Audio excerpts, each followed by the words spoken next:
ಬಿಜೆಪಿಯ ನಿದ್ದೆ ಕೆಡಿಸುತ್ತಿರೋ ಸಿದ್ದರಾಮಯ್ಯಗೆ master stroke. ದಲಿತರ ಪರ ಎನ್ನುವ ಸಿದ್ದರಾಮಯ್ಯಗೆ ಕೇಸರಿ ಟಕ್ಕರ್. ಸಿಎಂ ಸಿದ್ದರಾಮಯ್ಯ ಸಾಮಾಜಿಕ ನ್ಯಾಯದ ಪರಿಕಲ್ಪನೆಗೆ ಬಿಜೆಪಿ ಸೆಡ್ಡು ಹೊಡೆದಿದೆ. ದಲಿತ ವಿರೋಧಿ ಬಿಜೆಪಿ ಎಂಬ ಹಣೆಪಟ್ಟಿಯಿಂದ ಹೊರಬರಲು ಪ್ಲಾನ್ ಮಾಡಿದೆ ಬಿಜೆಪಿ. ಮೇಲ್ಮನೆಯಲ್ಲಿ ಸಿದ್ದರಾಮಯ್ಯ ವಿರುದ್ಧ ದಲಿತಾಸ್ತ್ರ ಪ್ರಯೋಗ ಆಗಿದೆ.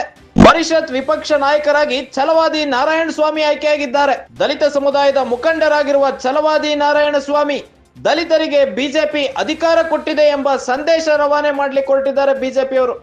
ಈ ಮೂಲಕ ಸಿದ್ದರಾಮಯ್ಯ ಬಾಯಿ ಮುಚ್ಚಿಸುವ ಪ್ರಯತ್ನ ನಡೆದಿದ್ಯಾ? ಮೇಲ್ಮನೆಯಲ್ಲಿ ಛಲವಾದಿ ವಿರುದ್ಧ ಸಿದ್ದು ಅಗ್ರೆಸಿವ್ ಆದ್ರೆ ತಪ್ಪು ಸಂದೇಶ ರವಾನೆಯಾಗುತ್ತೆ.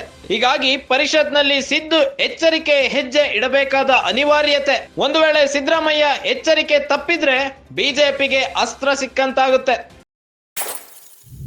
ವಿಧಾನ ಪರಿಷತ್ತಿನ ಪ್ರತಿಪಕ್ಷದ ನಾಯಕರನ್ನಾಗಿ ಛಲವಾದಿ ನಾರಾಯಣಸ್ವಾಮಿ ಅವರನ್ನು ನೇಮಿಸಲಾಗಿದೆ. ಬಿಜೆಪಿ ರಾಷ್ಟ್ರೀಯ ಅಧ್ಯಕ್ಷ ಜೆಪಿ ನಡ್ಡಾ ಅವರ ಆದೇಶದ ಮೇರೆಗೆ ರಾಜ್ಯ ಉಸ್ತುವಾರಿ ರಾಧಾಮೋಹನ್ ದಾಸ್ ಅಗರ್ವಾಲ್ ಅವರು ದಲಿತ ನಾಯಕ ಛಲವಾದಿ ನಾರಾಯಣಸ್ವಾಮಿ ಅವರನ್ನ ವಿಧಾನ ಪರಿಷತ್ ವಿರೋಧ ಪಕ್ಷದ ನಾಯಕರನ್ನಾಗಿ ನೇಮಕ ಮಾಡಿ ಸೋಮವಾರ ಅಧಿಕೃತವಾಗಿ ಪ್ರಕಟಿಸಿದ್ದಾರೆ.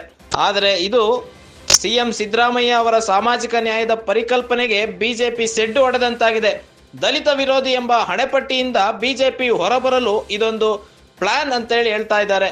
ಮೇಲ್ಮನೆಯಲ್ಲಿ ಸಿದ್ದರಾಮಯ್ಯನವರ ವಿರುದ್ಧ ದಲಿತಾಸ್ತ್ರ ಪ್ರಯೋಗ ಆಗಿದೆ. ದಲಿತ ಸಮುದಾಯದ ಮುಖಂಡರಾಗಿರುವ ಛಲವಾದಿ ನಾರಾಯಣಸ್ವಾಮಿ ಅವರನ್ನ ಮೇಲ್ಮನೆಯ ವಿರೋಧ ಪಕ್ಷದ ನಾಯಕರನ್ನಾಗಿ ನೇಮಿಸುವ ಮೂಲಕ ಕಾಂಗ್ರೆಸ್ಗೆ ಟಕ್ಕರ್ ಕೊಟ್ಟಂತಾಗಿದೆ. ಈಗ ಈ ಮೂಲಕ ಸಿದ್ದರಾಮಯ್ಯನವರ ಬಾಯಿ ಮುಚ್ಚಿಸುವ ಪ್ರಯತ್ನ ನಡೆದಿದೆ.